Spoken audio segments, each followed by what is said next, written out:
Encore une fois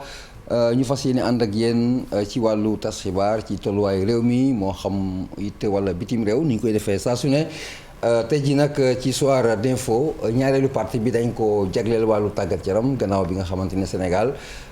terminé na tey lay terminé qualification ci Coupe d'Afrique bi ñu jëm ci Cameroun dañ ci nag dalal suñu doyen di Abdoulaye Diaw journaliste muy ñëw fii ci kanam. ñu waxtaanee chance su Sénégal ak ci li nga xamante ni mooy xaar wala attente sénégalais yi ci wàllu compétition boobule. ci pàcc bu njëkk bi ñuy tàmbali nii dañ ci ànd ak ki nga xamante ni moom mooy Insa Dieye di président chambre des métiers bu Sénégal. yemoo ko jamono boo xamante ni ñu ngi wax wàllu liggéey wàllu xale yi ak lu ni mel ma si ànd ak sama rak xarit mim Mamadou. Daouda man moom rek laay wax Daouda ñu ngi lay nuyu.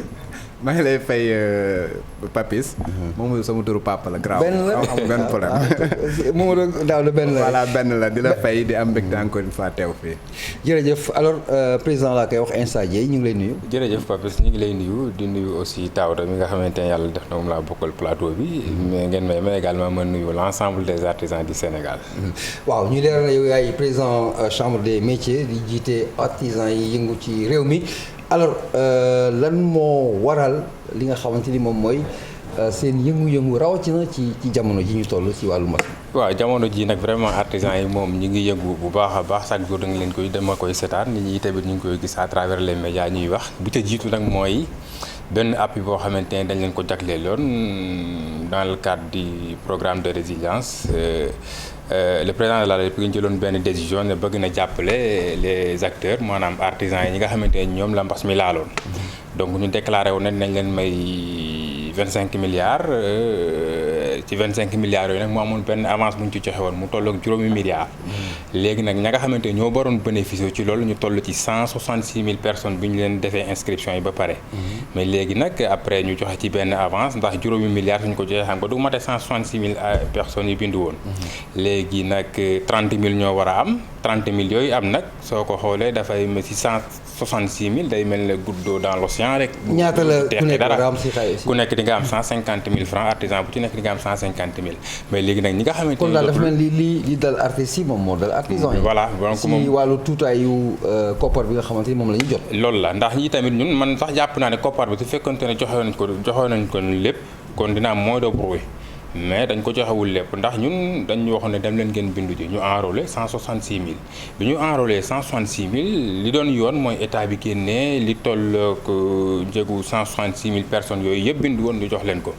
mais finalement dañ ci joxe avance bi moo indi coow li artisans yi nga xamante ne jotaguñ ñooñu ñooy coow. mais léegi itam c'est normal ñi jot 160 et quelques yi ñooñu c'est fini dootuñu laal dara. non dootuñu laal mais dans le cadre kon reste bi moom mooy. ñi nga xam 166 000 yi ñëpp laalaguñ 30 000 moo ci laal mu war a des 136 000 ñoo xamante ne mais ñi laal moom duñu laal dara. pare ñoo ñi jotal laal dootuñ laal mais ñi nga xamante ne laalaguñ nag foofu la ñuy oo état bi. à ce que nag mu fexe ñooñu ndax ñoom ñoo ko waxoon. ba ñu wax ko artisans yi ba artisans yi gëm ko chaque jour ñu ngi woo guddeeg bëccëg baax na 20 milliards yi des pour 136 000 personnes yooyu ñu jox leen ko dans les plus brefs délais. waaw mais man dama bëggoon xam recensement bi nan la mun demee parce que tey boo xoolee li nga xamante ne moom mooy artisanat ci milieu informel lañ nekk te boo xoolee milieu informel dafa nekk lu nga xam ne organisation bi demeewul noonu mais yéen nan ngeen def ba recenser ñi nga xamante ne moom ngay wax te mu wóor la ne ñooñu ñëpp ay artisans lañ. voilà donc nag loolu bi nga xamante ne président de la République lancé na ko ci chambre de métiers yi lañ jaaroon chaque région dafa am benn chambre de métier régionale boo xamante ne rôle am mooy encadrer artisans yi di leen accompagner donc ñu tëj woon ay liste d'inscription def ay communiqué wax ne kat état bi dans le cadre du programme presse maye na artisans yi xaalis ku ci bëgg a bénéficier wu da koy ñëw nga bindu artisans yëpp dem bindu même sax man te début wa loolu man dàqoon naa ko ndax suñu ñu dàqantelee ne ñun dañu informel état moo war a teg cadre bu tax ñu formel su fekkente ne maye nga da nga waroon taxaw ne ñu am carte na yem ca ñoom donte man 10 millions laay am sax ñu xam ne sama wërsëg la parce que man maa formalisé mais ña nga xamante ni formelul amuñu carte chambre de métier ñooñu itam ñoo waruñu leen woon bàyyi ne leen ku am carte ku amul carte ndax ku am carte ba ku amul carte moo ñu indil coow lu bari lii yëpp ndax i tamit xaalis bari na ñoo xamante am nañu ci ab ñoo xamante ne du ñu artisan loolu moo nekkul yoon. xanaa vérification yi kenn defu ko. mais vérification yi mënoo ko def ndax la waxoon ne inscription yi même en ligne ci peut-être mun nga nekk sa salle di seetaan sa télé. jël sa téléphone portable bind. soo koy vérifier 160 000 personnes su fekkonte dañu bëggoon def vérification bi même 25 milliards yoo su ko mate la nga cay financé. léegi luy solution proposer solution. waaw solution bi nag mooy li ma wax beneen yoon su état bi defati na teg. maanaam bii jàll na bii kay mënu ko rattraper bii jàll na mais xam naa ne man tey jii su fekkente état yi war na defati leneen war a jàppale artisan yi nañ ci seet ñi nga xamante ne ñoom ñoo formel maanaam ñoo inscrire te loolu dafay motiver artisan bi nga xamante ne inscrire mu dem daal di dem inscrire voilà. mais si yaa ngi wax léegi mi moo ko junj le caractère informel de la corporation wala activité bi loolu moom mooy seen problème fondamentalement. tout à fait wala boobu bokk na ci. waaw mais léegi yéen la moo ci seen responsabilité wala la moo seen initiative loo xamante ne yéen di ngeen dem vers cet objectif c'est-à-dire avec ou sans état c'est possible ou c'est pas possible je ne pose pas la question c'est est-ce que yéen artisans yi mu ngeen porter seen combat pour aller vers la formalisation. parfois yi tamit man sax du may ànd ci ñu naan le secteur de l'artisanat dañu informel. Peut-être man li may jàpp mooy le secteur de l'artisanat est géré d'une manière informelle. et mal géré man loolu laay jàpp. ndax su fekkonte ne am na condition comme ni ma ko waxee nii rek léegi tey jii am na nu doon doxalee nañu war a jox ay responsabilités ñu jox leen ay responsabilités jàppale leen. kon tey ji secteur de l'artisanat weesu na fii ndax man jàpp naa ne secteur bi formel la man je suis mécanicien tey jii soo ma bëggee gis mën nga ñëw fekk ma sama place yor naa sama entreprise keneen ak keneen man li ma jàpp lu informel mooy koo xamante ni mënoo teg baaraam ne kii fii lay liggéeyee mais artisan boo gis xam nga fa muy liggéeyee am na entreprise am na li nga xamante ne moom mooy tax ñuy wax formel lépp. voilà donc li des nag mooy état mooy war a gën a góorgóorlu teg yeneen mécanisme yoo xamante ne dina artisans yi gën a góorgóorlu yi tamit jéem a topp ca loolu daal mais man jàppe wu ma ne artisans yi dañu informel très sincèrement. waaw parce que dafa am benn problème aussi boo xam ne état bi da koy am nit ñi nekkul artisan dañ koy am kan mooy artisan ak kan moo nekkul artisan. parce que dès lors que nga dem par exemple chambre des métiers yow ut sa fa benn carte par exemple. wala nga lijjanti sa carte mi lijjanti carte am il peut passer pour un artisan or. tout à fait. n'est pas artisan toute personne qui détient une carte. oui donc nag kii am artisan ak ko dul artisan loolu ça déterminé par les chambres de métier xam nañ ko ñun ñii xam nañ kuy artisan ak ko dul artisan ndax soo ñëwee pour am carte bi nekkul da ngay ñëw rek taxaw ñu jox la carte professionnelle bi carte bi dafa am ay documents yu koy constituer da ngay am attestation de travail. ñaata ñoo am carte yu valable. waaw fi mu toll nii ñi am carte ça tourne autour de 80 000 ndax boo xoolee le nombre d'artisans ak ñi nga xamante ne ñoo am carte toll sax ci 5%. waaw léegi 30 000 yi nga wax yooyu yow yaa ngi ne am na 30 000 personnes yu bëggoon waroon bénéficier aussi affaire bi. yow nga ne 80 000 personnes am nañ carte. ah loolu lu ñu expliqué ñu foofu. dama ne 166 000 ba ñu defee enrôlement bi. y avait 166 000 inscrits. mais man j'en suis persuadé que y a pas mal d'artisans yi nga xamante ne binduwuñ ndax ñun la nombre d'artisans yi nga xamante ne moom la ñu doon bari nit ñoo xamante ne ndax dafa coïncider ak beneen projet bi ñuy wax projet PEJA. léegi projet PEJA bi tamit état bi dafa waroon may artisans yi tamit 150 000 ba artisans yi bañ ko waxee artisans yi il a fallu toog nañ presque ay 6 mois après xaalis boobu soog a génn si la bii génnaat fekk si boobu bi ñu waxee artisans yi dem leen bindu dañu nax ay naxaate la waaye kenn binduwul loolu bokkoon na li tax artisans yi binduwul mais normalement tey jii ñun 166 000 yi nga xam ñoo bindoon pour ñu jàppale leen waroon nañ am lu ëpp loolu mais boo xoolee nag ñi nga xam bindu nañ ci Sénégal moom ci répertoire yi à travers les 14 régions toll nañ ci presque ay 80 000 daal mais nag ëpp nañ loolu fopp. mais sëñ bi chambre de métier yi benn loi bi 1977 moom moo ko institué. tout à fait te depuis 1981 mi ngi fonctionné. lan moo tax boobu ba léegi cadrage bi nga xamante ne war na am mënul am ba léegi. waaw mais ba tey xam nga foofu yi tamit moo tax je félicite le président de la République de passage quoi ndax it tey moom depuis mu ñëw depuis 2012 mi ngi wax ci loolu. je me rappelle très bien en 2013 lors des conseil des ministres décentralisé à Tamba. soulevé woon na lu mel noonu maanaam ñu réformer les chambres de métiers li nga xamante ne noonu lañ doon doxalee ñu soppali ko mais nag depuis ba mu ko waxee léegi jusqu'à présent gisaguñu benn koo xamante ne def na mise en œuvre na mu waree donc wal xam naa ne loolu war nañ ci mën a taxaw def nañ ci ay jéego nag en 2020 commencé woon nañ ci procédure pour def réforme yi mais ba tey daal jusqu'à présent validé guñ ko. waaw gis nañ aujourd'hui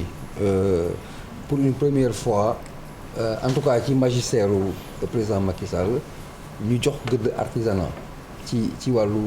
architecture gouvernementale bi lan moo ci seen attente mais aussi lan moo ci seen wàll yi. voilà donc wax nga wax bu am solo ndax très sincèrement yi tamit depuis président ñëw ci gouvernement bi jëm ci boppu Sénégal ak léegi wax naa ko léegi mi ngi def ay jéego yu am solo donc lii tamit mu mujjee ñëw créer ñu benn département ministériel en plein exercice loolu lu ñu yàggoon bëgg la yàlla def na sottil na ko déggaat naa ko yi tamit ci conseil des ministres précédent bi gis ngeen jéego yi nga xamante ne ak vision bi nga xamante ne moom la am ci secteur bi mais le secteur de l'artisanat dafa nekk benn secteur bu spécifique ba tax na soo koy gérer yi tamit da nga koy gérer d'une manière spécifique voilà ndax am na noo koy doxalee rek mënoo ci réussir c'est que ñun lépp loo ñuy defal da ñuy woo ñu ñëw toog. dafa wute fan ngeen sookee yéen. moi je veux comprendre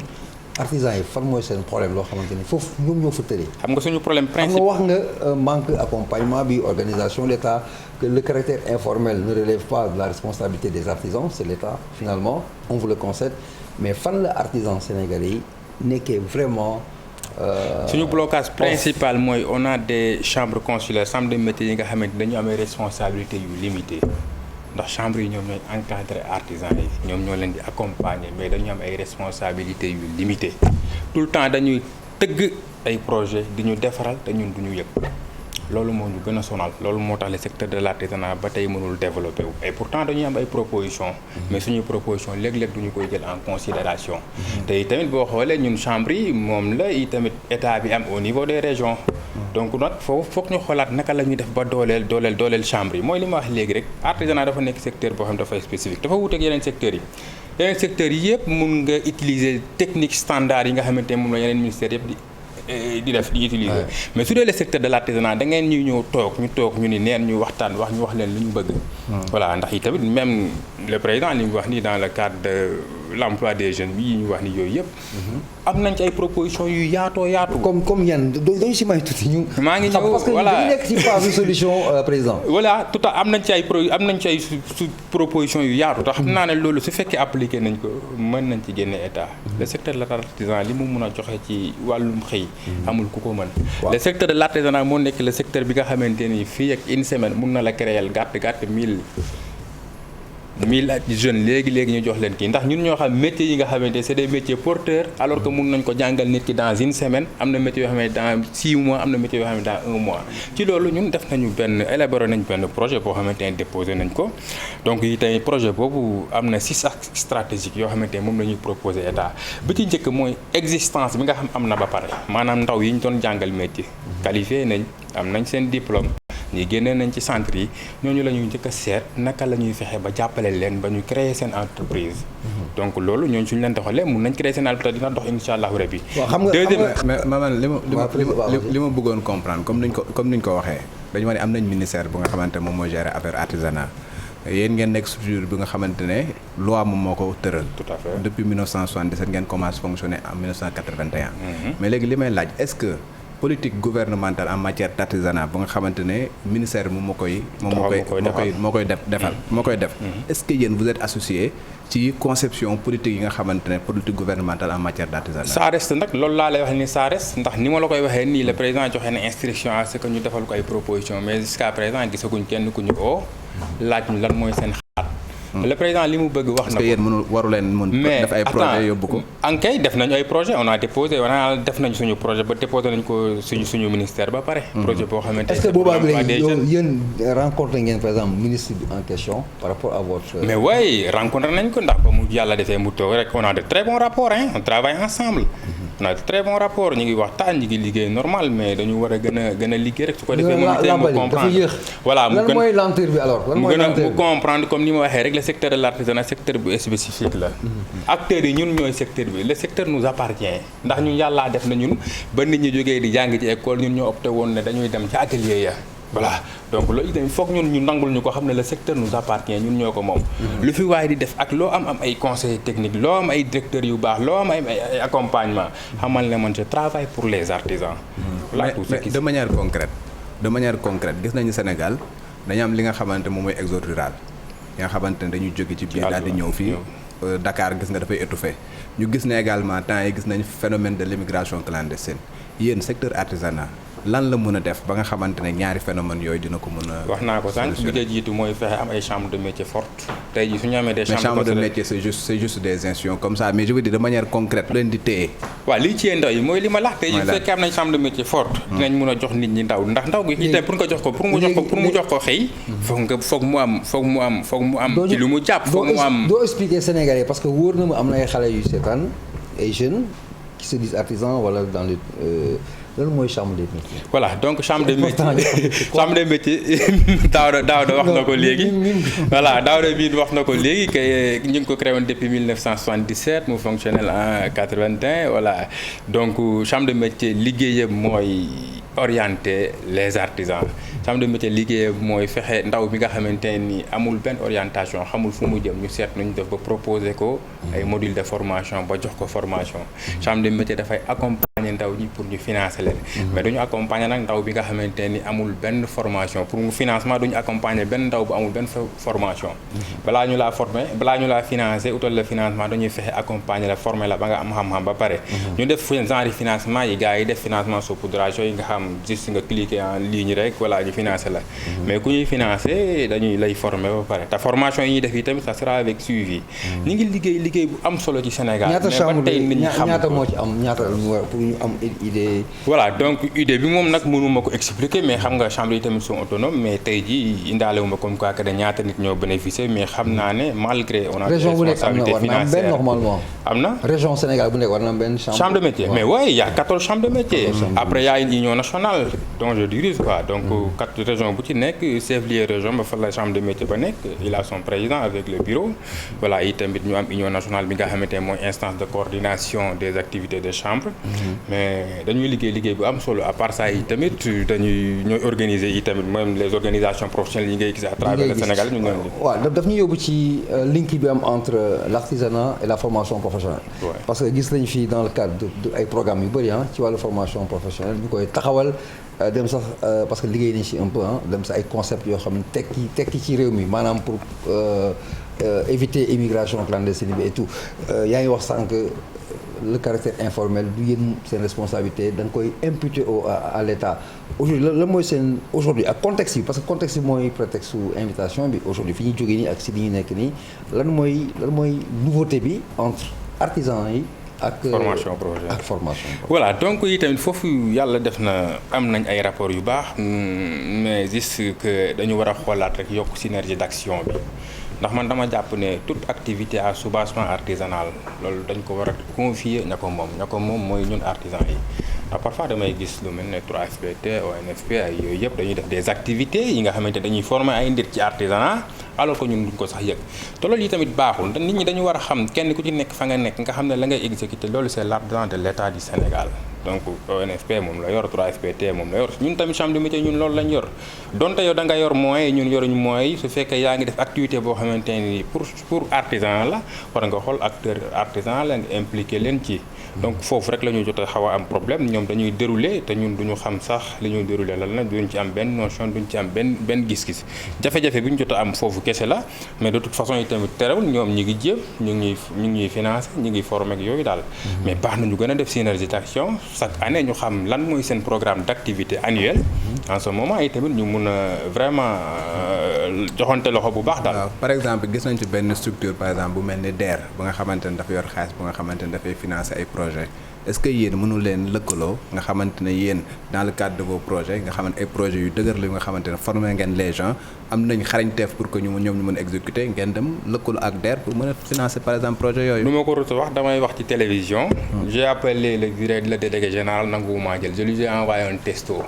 ne ko man délégué général Pape Amadou Sarr bu DER ma ne ko man ooyuma la pour sama intérêt personnel mais dama lay oo pour l'intérêt des artisans du Sénégal je suis le président de l'union nationale des chambres de métiers musuma laa xoo avant maa nekk président union nationale soo gis sama appel je t'appelle dans le cadre du travail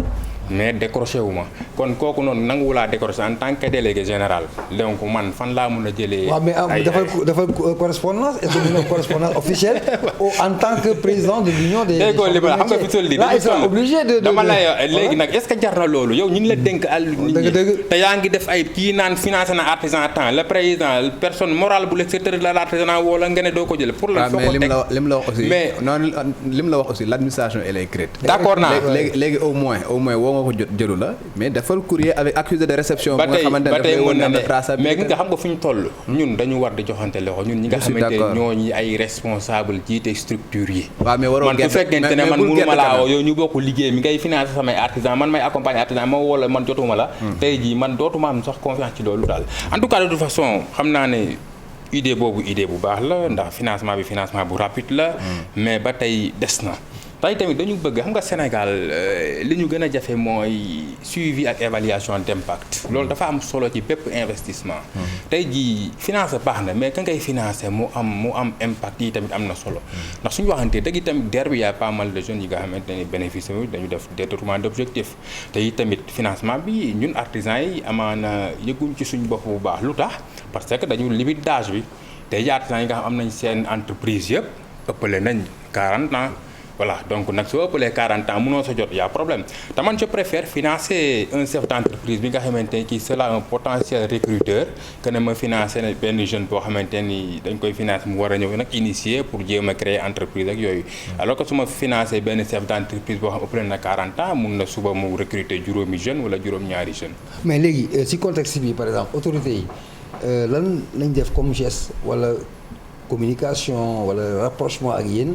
ba ngeen xëy na jàpp ne contexte bi ni dina inspirer ñu motiver davantage et aller très rapidement à l'essentiel. voilà donc nag fi mu toll nii ni contexte bi defee ni mu demee nii le président de la République boppam moo toog mu imaginer boppam mu gisal boppam xam ne la solution c'est le secteur de l'artisanat te ñun yàgg nañoo nekk la solution dans le cadre de l'emploi et l'employabilité des jeunes. donc 350 milliards yi nga xamante ne dégagé na ko loolu yi tamit maa ngi koy xelal ne ko su fekkente ne bëgg na ëllëg su taxawaatee di communiquer di communiquer du wax ne kat man def naa mais amul impact def naa mais amul satisfaction na ko jaarale fa nga ko war a jàlle muy le secteur de l'artisanat. am na projet boo xamante ni dugal nañ ko nañu fexe projet boobu suñ ko financé résultat immédiat lay doon te lu ñu mun a teg seen i bët lay doon. loolu nag même 350 milliards yi bi nga ko waxee nii da ngay xool man. damay dox ñaata ngeen si soxla seen secteur. ñun li ma projet bu ñu dugal man xam naa ne suñu joxee 13 milliards je peux créer plus de 15 000 emplois d'ici 2024. 13 milliards correspondront à 15 000 emplois d'ici 2020 en même temps. d'ici 2024 non pas 2021. 24 voilà 2024 en 3 ans. te tamit loolu mooy emploi direct yi nga xamante ne moom laay créer pour ndaw ñi. noo koy créer pour jeunes yi ni ma koy créer mooy wax naa ko sànq sama programme dama ko tënk ci 6 axes stratégiques. existence bi nga xam am na ba pare. mooy ndaw yi nga xam jàngal nañ leen suñu atelier yi ndaw yi nga xamante ne génnee nañ ci centre yi ak ndaw yi nga xamante ne ñi ngi toog ci ruq bi di naan ataaya xamuñ fu ñu jëm ñooñu la ñuy njëkkee ba pare fexe seet nuñ leen accompagner ba jéem leen financer ba ñu créer seen entreprise. te loolu yi tamit dafay am suivi maa ngi ñëw boobu ci deuxième axe bi la nekk. deuxième axe bi foofu maa ngi wax la préparation et l'accompagnement des jeunes à la création de leur entreprise et au développement de leur entreprise. donc foofu tey man li ma si jublu mooy fexe ndaw bi nga xamante ne amul benn orientation mi ngi toog mi ngi naan ataaya kooku ma seet naka laay def ba créer ko fexe jox ko benn métier boo xamante ne à court terme maximum 6 mois ñooñu nag projet bi li mu ndaw yi nga xamante ne ñoom lay jàngal métier maximum bi ci gën a gudd 6 mois la am na yoo xamante ne 1 mois la am na yoo xamante ne 2 mois la loolu nag suñuy stratégie la parce que ñun ñoo nekk ci métier bi ñun ñoo xam métier yi nga xamante ne mën nañ ko sol xale bi d'ici 6 mois wala 1 mois ak yooyu ak jeunes yi nga xamante ne jot nañ créer seeni entreprise ba pare am seen unité de production informelle mais président balaa ngay sori dafa balaa temps baa ngi jeex employabilité boobu ñuy wax souvent yéen si nan la leen impacté yéen ak nan la leen concerné c'est important. waaw nit ñu impacté kay wax naa ko sànq xam nga fi mu toll tey ñun entreprise artisanale yi nga xamante ne moom la ñu am ñun ñun parce que dama jël benn exemple si yow laa ñeme parce que yaay mécanicien. vas-y waaw. dañuy gis sur 50 mécaniciens. 50 ñaar ñoo ciy mën defar oto réellement. li des ñëpp comme man lañ mel dañuy làmb. ah déedéet nag peut-être fi ngay dal la. c'est un débat de mais fond. attends non peut-être fi ngay dal la. c'est un débat de fond mais mooy li xam nga fi tolli man li ma mën a d'accord ñuy làmbatul non xam nga lu may d'accord foofu ci yow. c'est que fi technologie bi toll la. surtout xam nga fi technologie bi ils sont en toll retard par rapport mais maa ngi aux réalités du monde. non mais attends am nañu expérience bi. expertise bi suñu artisan sénégalais. kooku kenn dootu ko naatable ci corps de métier yëpp nag. mais problème bi. yaa ngi défendre sa mécanicien. mais maa ngi non problème d'équipement non yemuma foofu de problème d'équipement la ñu am. problème bi d'équipement la artisan est-ce yi que am problème formation à l'origine problème parce que technologie fu mu toll nii électromécanique moom mooy dox. tout à fait toutes les voitures parlent. mais bu fekkee yow demoo école pour ñu former la ci loolu. mais du dem mais da ngay làmbatu rek. ne koy kooku xam nga fi ak même boo dem école mais fu ñu lay former école la. école mooy fu ñu lay tàggatee. maa ngi ñëw xam nga mécanique bi ba tey changé wul de. xam nga fi toll nii mooy li ma la rek mooy li ma la wax nii tey jii fi nga mécanique bii nii. mun nga fekk benn ndaw boo xamante ne ni jàng na maanaam dem nga ba 3e secondaire nga bàyyi. mun nga lire mun nga utiliser internet ak yooyu ñooñu dañ leen di former si naka la ñuy diagnostiquer oto. léegi nag da ngay ñëw man mi nga xamante ne man li ma xam serré ak desserré laa xam maay def travaux lourds yi mais yow technique bi ngay def. yow dañ lay jëlal sa benn appareil diagnostic téye la machine boo dugal téye à 15000 yow yaay bëgg di diagnostiquer ne panne bi fii la nekk. kooku nag itamit du mun desserré rek serré mais kooku loolu lay. féetewoo dañu naan yenn saa yi panne bi fii la nekk. moom laa la déedéet. parce que diagnostic bi dafa am la rigueur du diagnostic pose problème. l'outil utilisé pour le en fait waaw. mais dañ koy former. moom laa la xam nga ñooñu nag fi mu toll nii dañuy seet ndaw yi nga xamante ne kii nañ ci loolu ñu former leen te loola. suñu leen former ci loolu ñoom dinañu xam technique de diagnostic bés bu ñu defee technique de diagnostic dañuy def seen rapport après mécanicien bi ñëw liggéey. waaw tey dañoo gis je pense que dernier rapport bu ANSD lu mu wax que ni tey ji boo jëlee Sénégal population bi 70% yëpp ay jeunes la ñu nga xamante ne amaguñ 35 ans. ñu gis ni léegi problème mu emploi dafa nekk lu nga xamante ne problème bu am solo la léegi yéen nan ngeen mën a œuvrer pour que loolu noonu ngeen mën cee def ay jéego yu mat sëkk. mais wax naa ko sànq mooy 15000 emplois yi nga xamante ne man su fekkente ne man créé naa 15000. élevage créé loolu. pes créé loolu mais su yàggee problème emploi du jeex. non mais yow yan emploi nga xamante ne war nga ko mun créer léegi nii. yan mooy li ma la wax fi mu toll mooy li ma la wax métier yi fi mu toll métier artisan yi. du ma wax ne bii mën nañ ko def nii bii mën nañ ko def mais xam naa ne dans le secteur de l'artisanat parmi les 120 corps de métier existants. am na ci métier yoo xamante ne fii ak un mois mën nañ ko jàngale. dama jël benn comme la transformation xam nga fi mu toll nii jigéen ñi nga gis ñu ñuy transformer leen da ngeen yaakaar ne peut-être loolu jigéen rek ko war a def. pourtant su ko góor defee si lay gën a am rigueur. si lay gën a baax dinañ ñëwaat si ak projet bi mi temps bi moo ñu dab malheureusement on va aller à la pub ñu continuer soir d'info di fàttali ne Insa Dieye moom mooy invité première partie bi Ablaye Diaw doyen journaliste sportif deuxième invité ci français bi mim kon ba ci kanam.